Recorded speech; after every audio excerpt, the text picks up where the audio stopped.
All right, we should be starting here momentarily. I'm stuck on something. There you go. All right. All right. Who wants to lead us in? Welcome to the Apollo Challenge Live. This is episode 19, and glad to be back. 2-week hiatus. Today we have a couple of exciting announcements I know that you two want to touch on, and then after that we're going to talk about choosing healthier lifestyle and kind of traveling down the road of making the choices that you make on a regular basis for improving your health and your peak performance and your day-to-day. So yeah, but to start, we've got some exciting announcements. We're going to announce the winners of the tell us about it. The Freedom Week giveaway. So this is we've been running this for the last week. This is we're giving away a bottle of Liquid IQ every day, and we are then we've got a grand prize. We're not going to announce the grand prize yet. We're going to do that at the end of the show. But we've got 4 bottles of Liquid IQ that we're giving away right now. So I guess I'll just start with number 1. Okay, so first winner. So this is our 4th winner so far. We already announced 3 of them. 4th winner is Awilda from Florida. Congrats, Awilda. She subscribed to our YouTube channel to get her winning entry. So awesome! You're gonna have a bottle of Liquid IQ coming your way. We will be reaching out to you shortly. Kyle, do you want to read number 2 there? Sure. I've got Dennis in New Jersey, who again watched our YouTube channel. So for those of you guys who are understanding, there were many different avenues that would give you an opportunity to win. So YouTube seemed to be a popular one. And then 3rd, we have Zachary from Connecticut. He signed up through the newsletter. And then I will pass it on over to Will for number 4. All right, cool. And the 4th winner is Celeste from Tennessee. Now, we say from, that's where people signed in from, according to our system. So maybe you live there, maybe you were traveling. That's where you signed in, so that's where they won from. So that's what we're going with. So Celeste, Tennessee, she subscribed to our YouTube channel and got a free bottle of Liquid IQ. So the competition is unfortunately over. If you're watching this and you didn't get a chance to participate, we will definitely be doing another one at some point. But if you sign up for our newsletter, you can do that on our website, or you can just subscribe to our YouTube channel, and we'll definitely be announcing anything that we do going forward. So those who are our did winners. sign up received a 10% discount code, and that is effective through the end of the month, if I'm not mistaken. That's correct. That's right. Yep. So if you signed up for the giveaway, you should be getting an email, or should have gotten an email that gets you exclusive 10% discount code for the rest of the month to buy your own bottle of Liquid IQ at a great value. So I think today is Amazon Prime Day too. It is. Started last night, yeah. It is. Hopefully there's a surge. Gobble them up. All right, cool. Well, those are our winners, and we're going to get back into the content. But congratulations to Wilda, Dennis, Zachary, and Celeste for your winning this. And we will be announcing the grand prize winner towards the end of the show here. So let's get into it. Nice. All right, so Kyle, I'm going to pose this question to you. When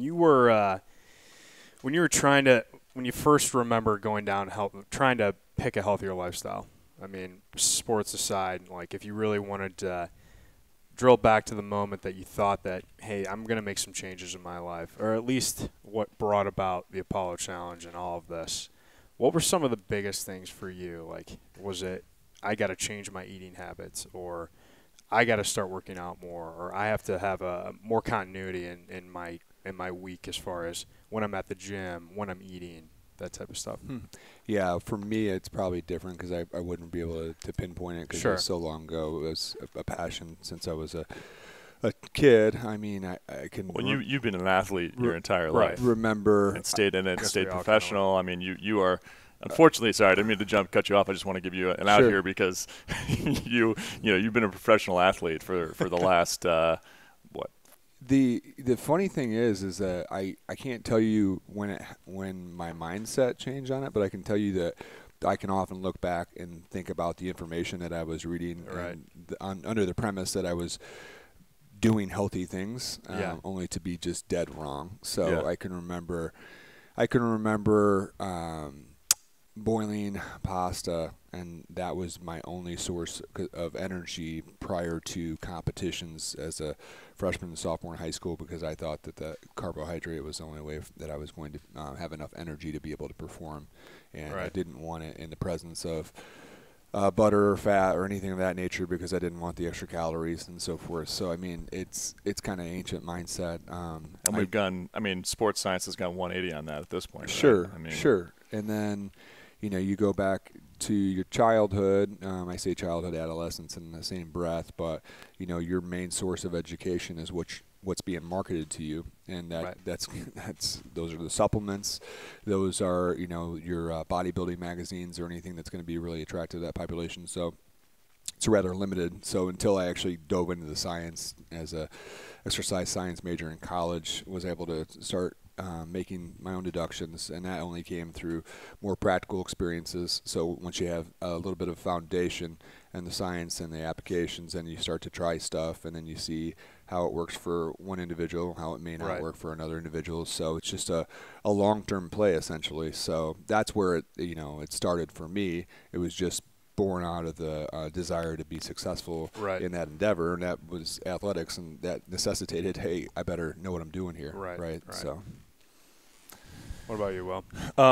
So for me, it was probably pretty shortly after college, maybe 3 or 4 years after college, when I went. I was an athlete through high school. Played basketball and water polo at varsity levels for most of my time there, and so I high level athlete for that period of life. Didn't do sports in college, but stayed very active. I worked out multiple times a week and did kind of the standard, I guess you could call it the bodybuilder routine, where you kind of do heavy weights, and Buddy and I would go to make sure we got to the gym, but then at the same time we were going to the gym, and then we were going out and partying that night because we were in college. So I didn't really know what I was doing, and that was also the stage of life where I was kind of learning how to cook for myself and how to feed myself and all that stuff. So I kind of fell into the what was being served to you at the time. Not only if it's at the food court at school, then it's probably healthy, because they wouldn't serve you unhealthy stuff. It's probably fine to eat. Same thing at the grocery store. Like if it's on the shelf, like it's probably fine because somebody vetted this, so it's easy, so I'm going to eat it. And it wasn't until that started catching up to me a couple of years later, when you keep eating that stuff, and the cumulative effect is that start gaining weight, you start feeling like crap, start getting brain fog, it's super carb heavy, cheap stuff, it's a lot of like high fructose corn syrup and sugars to add flavor, and just not stuff that you should be putting in your body, now that I know that. But it was easy, and it was what was marketed to me, and so that's what I followed. And then I also kind of got stuck into the whole reading all kind of the weightlifting, bodybuilding, kind of athletic performance stuff. Like if you want to get big, if you want to put on muscle, then you need a carb load. You need to do a 70 grams of carbs before and after your workout, and have all this stuff, this, and this, and then you add that on top of eating a bunch of crap. And the results were not. I mean, I was getting bigger, I was building on muscle, but I was also stacking out a bunch of fat on top of that. So, and it wasn't. It's a cumulative effect. It takes years. That most people don't realize until multiple years down this journey that they have a problem, and they need to course adjust. And so for me, that was the big changing point, and kind of trying to discover it for my personal health. And I don't know if we want to get too deep in this, but kind of the turning point for me in getting into the Apollo Challenge program, I started experimenting with keto, with smart coffee, with MCT oil probably 4 or 5 years ago. But it wasn't, as well as intermittent fasting. But it wasn't, it was kind of amusing, kind of like, let's try this. This was the latest thing in kind of the bleeding edge of what the nutrition community was advertising, and so I was an early adopter and kind of trying this out. And it really wasn't until probably 3 years ago, when my actually lost my dad to cancer, that I really dug into the science and literature of what you can accomplish with a ketogenic diet and with intermittent fasting. And I was looking at it for the therapeutic effects for my dad, but because ketogenic diet and is glucose, you've got low insulin, you've got low blood glucose, cancer feeds off glucose, and so you can starve the cancer by removing all of these extra carbs. And so this was new science, and a lot of the doctors weren't on board with it, but we did find some doctors that were supportive of this approach. Right. And it definitely helped him. Unfortunately his cancer was too far gone by the time we caught it, so it couldn't be handled with just kind of the dietary intervention and then the radiation treatment. But it was that experience that taught me the value of those processes, and that your body can fully utilize fats for fuel. And as soon as you switch into that state, all sorts of really awesome things happen. So that was kind of the reason to, honestly, that's the kind of origin Catalyst, story for me, yeah. of like why we wanted to bring Apollo Challenge to the world, why we wanted the system, the book, the 28-day challenge, which includes ketogenic diet, intermittent fasting, MCT oil, which is smart coffee, and just really healthy greens and really whole fresh foods. It's the foundation. Yeah, and that's kind of the origin story of why I really wanted to bring this to the public, because there's so many amazing benefits from this. And it's, obviously we were studying it, I was researching it originally for kind of an acute disease state.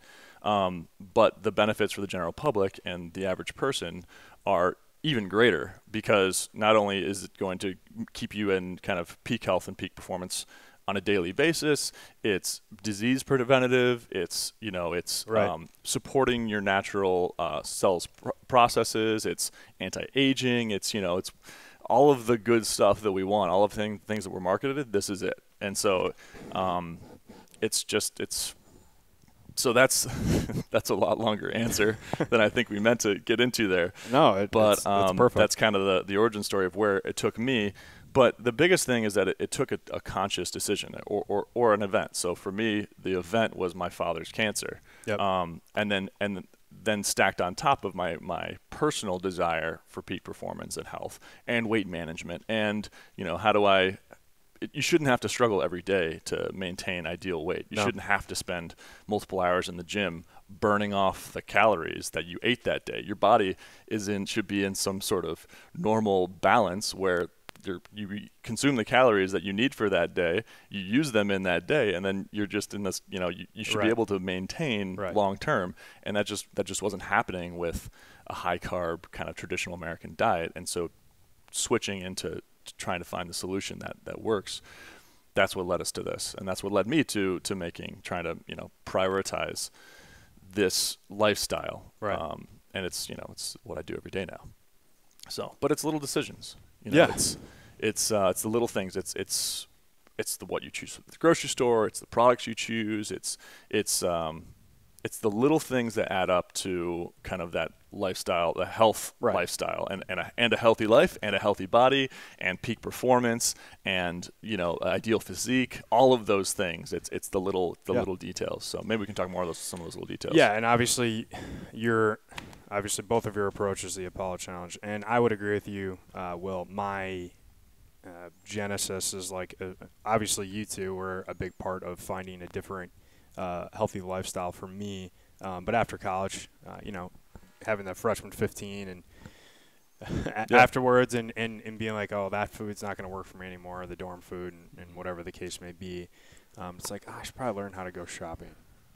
And honestly, I don't feel like I really knew how to grocery shop until after college, probably 2-3 years after college, and buying healthy food and regularly preparing that for myself.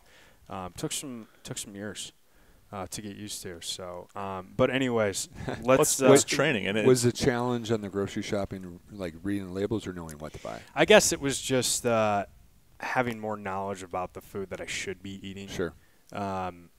Looking back on some of the decisions I made, not too proud of. Yeah, but I also think if you were to look back on some of those decisions, we're in a different world now where I could rewind 10 years and go to the grocery store and see 100 different brands, and I may be able to find out something about 5 of those brands. Whereas now in Yeah. the world of Google, I can find out everything about Sure. all 100 of those brands. And then if I want to dive into some more research, I can figure out, where everything's being sourced. Yeah. And so Yeah. that's to our advantage. We just have to use it, right? Yeah. So. And not even just brands, like ingredients. It used to be you look at ingredient list and it's 500 things long and you say, well, whatever, I'm sure it's fine. Now it's like, wait, what is that? What is that last thing that I can't pronounce and has 16 syllables? Like, should I be eating that? And let's look it up.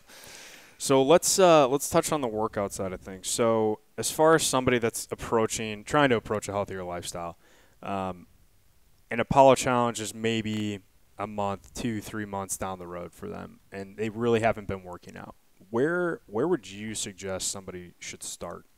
Well, I think the first understanding is that there has to be a habit that's formed. I mean, that you have to play on the psychology of it, and the psychology is that you have to show up consistently over time to get results. Now, consistently over time can be perceived as 3 times a week for 4 weeks in the challenge, and we expect one to see some results after that, right? Yep. So that's at a little more intense level. If I was to rewind, and we're talking about someone who is not confident that they're going to be able to show up and perform 20 minutes of exercise versus 45 minutes to an hour, right? So that would be something as simple as going out and walking, right? And just getting in that habit forming experience where it might be that moment of solitude for you that day, where you're just getting in that habit of saying, okay, this is my time, I'm going to go do X amount. Or for somebody else it may be running, for somebody else it may be just going to the gym for an allotted amount of time, doing what they can do to that capacity.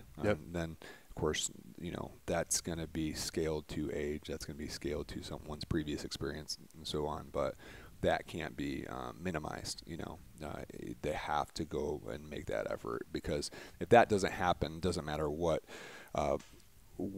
workout schedule is going to be in place in the future. If they can't show up for that, then they're not going to be successful. Sure. So that's where I would start. Yeah. Okay. Yeah, I think for me, the hardest habit to change is nutrition, because it's something that we have done every day to some extent, whether it's choosing the restaurant we're going to eat at, or it's choosing the meal we're going to cook that night, or it's choosing food's going to get delivered. Yeah. Prioritizing the various aspects of nutrition is probably one of the toughest things to change. And especially because if you have a family, you live in a household, you got multiple people in your household, then you have to either have to get all of them on board so that you're all in the same habit, or you have to figure out how to prepare it yourself and do it differently. And that's definitely harder. That's a huge part of it, right? I mean, I know we've talked about it in previous shows, but like not having somebody on that same regiment as you, sure, and having a pizza ordered when you least expect it, it's tough. It just happened to me. So it just showed up deep. It hurts. No for advance notice. It just it's there. Ding dong. You can't do that. Yeah, and I'll eat half. I mean, I can. Yeah, I mean that's at least those are the logistics that one faces. And when they're not operating solo. Yeah. And you will have to walk to the beat of your own drum if that's the environment that you're living in, right? If you're gonna be able to do it long term. So. No, those are good discussions, open discussions, and I think that's like I said, when Will's touching on nutrition being an important facet, the psychology behind it's just as important, right? How am I going to communicate where I'm going, what I'm doing with those around me, and how I'm going to foster that environment. Those are all critical items. So, and they shouldn't be undermined, right? It shouldn't just be it's that simple. It's really not that simple. It's and especially once those habits are formed in those relationships, and food's a common bond, to draw yourself away from that, it isn't quite as easy. And then there's also the psychology of coming home after a tough day, or when you're mentally drained, and you don't put forth the extra 5 to 15 minutes in preparing the right meal for you to get you off of that cycle and back on the right cycle to get good things the next day, right? And so it's a slippery slope. So the message can't be unclear. So it kind of comes down to those little decisions, like to avoid that situation. It comes down to the little decisions that you made leading up to that, which is is the fridge stocked with with the right foods? You know, did you prepare food ahead of time that you can just throw in the microwave or that you can reheat in the oven really quickly because you knew that you were going to have a long day and it was going to be a tough one. So you don't want to succumb to that temptation. Yeah. And so what are the little decisions you made leading up to that are going to prepare you and prevent you from kind of getting away from your goals and missing the mark? I mean, at the end of the day, the reason you're doing this is because you have some sort of personal goal in mind. You know, what is your goal? You need to. If you don't, right? Yeah, it's got to be established. Getting healthier doesn't motivate anyone. Yeah. You know, it's what motivates you is, I got a little fat tire. I want to get trim. You know, I want to lose some weight. I want to get stronger, and so that I'm more. Maybe if you're a guy, maybe it's I want to be more physically powerful, or maybe I want to be more attractive to my mate, to my partner. Maybe and significant other. Yeah, your significant other. Maybe and that can be the same thing for a girl, Sure. Or it's I'm slipping and I want to look good because all my girlfriends are looking good and it's summer's coming up and we're going to be on the boat together. Like those physical things are one too, but then also the psychological ones, which are a little harder to really stick to, but the ones where I'm not performing at my peak at work because my energy is fluctuating too much through the day, and so I want to level that out. I want to make sure that I'm locked in 100% of the time and that I can achieve the next level of my career. And this is one way that can help you do that by intermittent fasting, ketogenic diet, kind of keeping a really stable fuel source and eliminating the brain haze. So whatever that goal is, you got to be really clear about it and share it.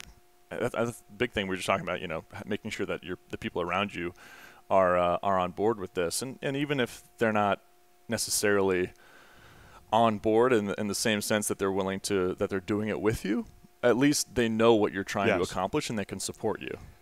Yeah, sharing that motivation is key, right? So if I was to say what gets me motivated when I roll out of bed in the morning at this stage in my life, it's helping people because that's my profession. And so I'm not very good at helping people when I'm compromised myself. So and I'm not a very good model if I'm not executing the things that are coming out of my mouth either, right? And so if that's the mindset and I'm not fulfilling that, then I'm going to be rather unhappy at the end of the day. So, I'm also aware that that if I'm distracted and I'm not able to answer the questions timely or the right way, in that session, that's going to affect my satisfaction of my performance, right? So it's just that reminder every day that that what I need to do to operate at the highest level. And so, when you do miss a mark, it. We all live in truths. When you're on and when you're off, and so your happiness will be determined by your ability to execute. Yep. It's fighting that I've seen. We've all seen some type of graph or graphic about this, but it's just like I remember seeing one when I was a couple of years back. Just it was just an arrow, and then it was two-sided. It was just like breaking through the discomfort, happiness. And if you don't break exactly. Right. If you don't break through the discomfort, unhappiness. It's just a you. It leads you back to where you were. Let me ask you a quick question. Yeah. All right. So when you get up in the morning, if you do shower in the morning, which I've seen you enough times to suspect that you might, so do you turn the water on and then let it heat up before you step on in? Yeah. You do. So here's a good exercise for you. Step in the bathtub first and then turn the water on. Absorb a little bit of cool water, cold water if you will, and that just will flip your mind into just realizing that I do have to be uncomfortable a second. And when you snap out of it and you get cold for a second, you'll realize this wasn't as bad as what I would forecast. And it's just a nice little daily exercise to start to, relatively be uncomfortable for those few seconds. Yep. So I know it's a simple one, but it's one that I use. I like it. So, and it's one, that I had, as far as being a combative athlete, that's something that you had to be really comfortable at, just dealing with discomfort, pain, if you will, or whatever. But it's something that you shouldn't lose through your life. No, absolutely. That's a great place, great way to start. I take a full cold shower every morning. Yeah. And it's amazing. I mean, I don't have access to a lot of top performers start with some sort of cold water immersion to kind of snap themselves into kind of that mental state and that state of physical alertness. So probably the best most people have is a cold shower. The coldest you can get in the shower, which depending on the climate is sometimes not that cold, but yeah, just jumping in the cold shower is awesome. I always think of Tony Robbins. He has a Netflix special, I'm Not Your Guru, and he has an immersion tank that he jumps into every morning. Okay. It's crazy. There's a wrestler who, when I was a kid, was really successful, and then now is a successful coach. And he describes a story when he's competing internationally, and he was over in some European country, and it was obviously a pool of wrestlers from all over the country, and he sees just to clarify, this is Olympic style wrestling, right, not like WWE. Yeah, this is Olympic style, and so he just exited the showers, and it was just cold water. And at this stage, he was sitting there in the state of just frigid cold, and was feeling sorry for himself. Yeah. And then so he's toweling off. He's cutting weight, and anyways, and walks a guy from another country. He said, probably a third world country, which you'll get some of that in wrestling, right? And they'll still be very successful because, their drive and determination is what's going to determine their success. Well, anyways, he watches this guy flip on the water, stand under there, and just blissfully take a shower, and comfortably with that cold water. And he's thinking to himself that this is a pure mind game. And so it was just the mindset he had about it, where this guy was just conditioned to expect that. And it's just important. I think it's important on a daily basis to remind yourself that this isn't so bad. Yeah, absolutely. It's a good mental image. One thing before we move on, and I know we're trying to wrap up in the next 5 minutes or so, flexibility and incorporating that into your workout and/or getting and starting yourself onto a healthier lifestyle. I know it's huge in the challenge. What do what facets of that kind of bleed into kicking yourself off right on this on your path?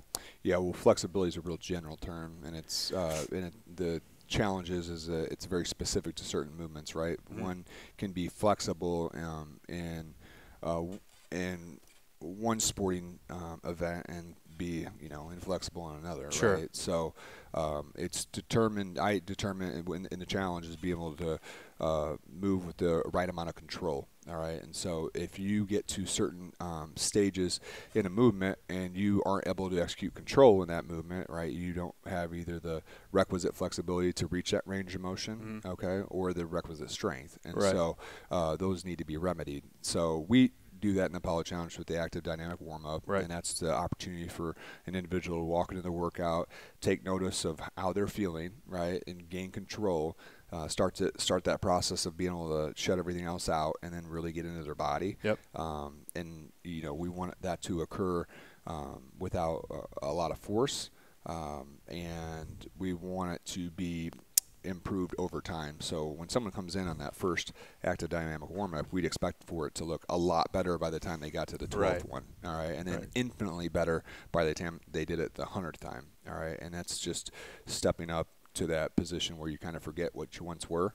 But there's a lot of fitness information where I need to solely work on my flexibility. Okay, well, you can't just work on your flexibility without doing so in the same tone of gaining control with your musculature. Okay, so we'll do an exercise and it's called proprioceptive neuromuscular facilitation. Okay, big word here, but it's about getting someone to a range of motion, and once they've hit that range of motion, getting their muscles to be active in that state, right? Active versus passive. Passive being that they're shut down in that state, so I can bring somebody to a range of motion, but then if they're not able to activate their muscle in that range of motion, now I've endangered them if they were to, have any kind of trauma in that position. Can you give an example of that? Well, I would say, okay, for example, let's take an NFL running back. Those are some of the most tightly bound athletes you'll find, right? Sure. So you're going to go to an NFL combine or an NFL practice, I'm going to be able to pick out the running backs. They're going to be the guys with the Right. biggest legs, biggest butts. Okay, they've got really, really tight hamstrings. I could put them on their back and test their hamstrings out, and somebody could say, man, they're really, really tight. And so if I came to the solution that if they're really, really tight and I got to make them more flexible, and they weren't able to activate their muscles in those positions, they're going to be suspect to injury. Sure. Okay? And Sure. also you have to understand that that ability to get really, really tight and create tension is very, very favorable for what they're trying to do, which Sure. is produce force through the ground. Yep. So it's all a matter of perspective. So for what we're doing in general perspectives, we want to increase one's hip mobility because the number one, pain in the adult population is back pain, and it's Sure. typically from the inability to gain movement or motion through their hips, and so they gain motion through their back, which makes them a greater risk to injury. And so that's the reason why we do the active dynamic warm-up. That's the reason why we do the hip mobility, and that's why we want it done with control. And that's why, as boring as it can be over time, it's critical, right? Because if you don't and that cycle's interrupted and then you do have a back injury, then long term it's not looking good for you on getting back on that cycle. Sure. Okay, make sense? Yeah, absolutely. And So- there's so many. And I was having a conversation with somebody recently. There's just so many muscles in your glute or in your close to your hamstrings that you don't utilize on a daily basis, or at the very least, you're underutilizing when you're just sitting on your butt all day. So let me ask you this. This is something that I think is from a perspective of a pool of people. If I took 30 kids in a PE class, right? Mhm. And so they're going to have all kinds of different talents. This kid is going to be good here. This kid's going to be good here. This one might be really fast. This one might be really flexible. Right. Probably not the same kid. And so when they become adults, we just simply go where we're attracted to, right? Mhm. We're attracted to our own successes. So that guy's probably going to be a runner, right? And this girl might be going to yoga class, okay? Yeah. And then what happens is those in-betweeners will try to force themselves into certain sets of those Categories. populations, and then they'll be comparing themselves to that individual Yeah. when their just genetic predisposition was really good for that, right? And so they like the yoga class because they're really flexible to Right. begin with, right? And now Sally hates the yoga class because she's not very flexible, and it's just a constant reminder, and so she's forcing that when she may not be using some of the right techniques. Sure. Okay. And just I'm saying that from experience of Yeah. watching people do that, and what happens is it usually accelerates them to a place of either psychological or physical disruption. Yep. So let me see if I can summarize this to be put in practice. So it sounds like what you're saying is that kind of ultimate range of motion is not as important as being able to maintain complete control within your range of motion. Yeah. So that you have complete control over your movement. Yeah, absolutely. Yeah. So- So there's a term with the joint. You want your joint centered or centrated. So if at some point when we'll just use the hip as an example. Okay, if at some point if it becomes impinged and it's not moving on center of axis, okay, you're going to have damage to the hip labor. Yep. Okay, and over time, people will fight that, and it will only worsen. So, the ranges of motion need to be performed with control and with total respect, because once you start doing that under load is when you're really going to get into that competitive mindset. Yep. All right, which is a good thing about yourself, okay, but can be a bad thing when you're compromising your body and putting yourself at risk. So I'm sure there would be cases where like mobility is an issue for people. That's probably more likely in an acute case Yep. of some sort of injury or some sort of situation where they need to move through a specific impingement. Right. Right. You're saying, say that one more time. I'm saying mobility. So a lot in the CrossFit world and all that sort of stuff, they talk a lot about mobility. And kind of that's there's like mobility WOD and all this sort of stuff. They're trying to make specific emphasize. adaptations for a specific movement, right? And so that can come at cost, right? And so you really have to peel back the layers to figure out if someone is trying to gain that. If they're trying to gain that specific range of motion, let's say in a shoulder, and they're trying to get it through an overhead snatch, okay, and they've now achieved the requisite level of shoulder mobility to get in that snatch, but they've also done that by compromising their thoracic spine by gaining greater extension. And so you can imagine over time when they're fighting against their body's own design that sometimes it's going to break down. It's just like any piece of equipment you own. When it's designed a certain way and each component has the capacity to absorb so much force, when that force gets greater over time or those little fractures occur, you have a breakdown. And it's human nature. They're going to keep putting more weight on and trying to further that movement. Yeah, I until mean they get hurt. that just happens, right? So we all do that. I mean, so we need to maintain and build strength through the range of movement as we extend that range of movement. Strength and control, yeah, for sure, yeah. So cool. All right. Well, I think that was a really valuable little tidbit there. Yeah. So I will say this to finish off. The one thing that I see people do really good at is get strong in producing force. Yeah. The challenge is getting strong and absorbing the force. That's where we miss the boat a little bit, and that's where you see the really great athletes differentiate themselves. Yep. So Yep. Cool. Well, I think we talked about a bunch of two topics. One big thing was talking about all the little decisions and habits that kind of lead up to health, and I think that we will health and peak performance, peak physical and mental performance, and we will talk some more about some of those specifics in some of the coming shows.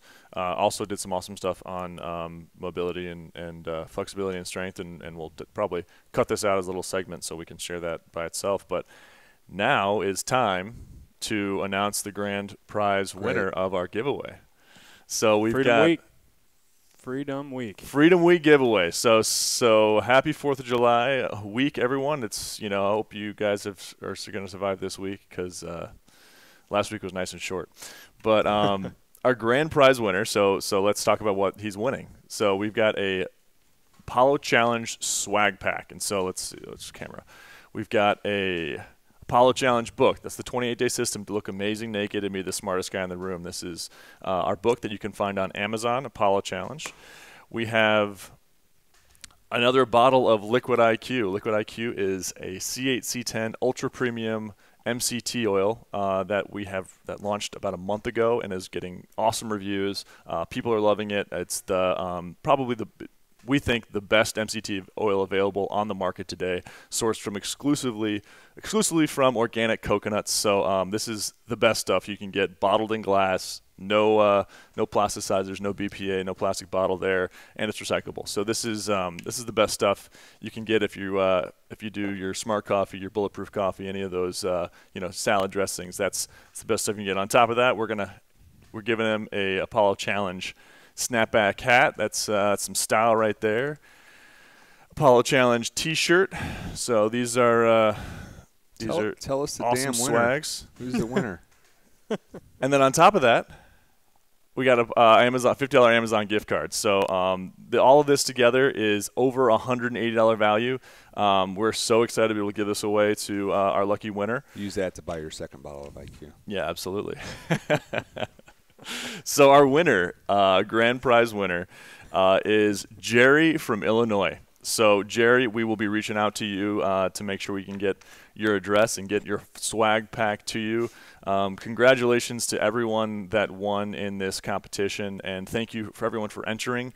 As we mentioned before, you should have gotten a 10% discount code just for entering as a thank you for participating. And as you get further into the Apollo Challenge lifestyle and program, ask us questions, find us on Facebook, find us on YouTube, check out our website, apollochallenge.com,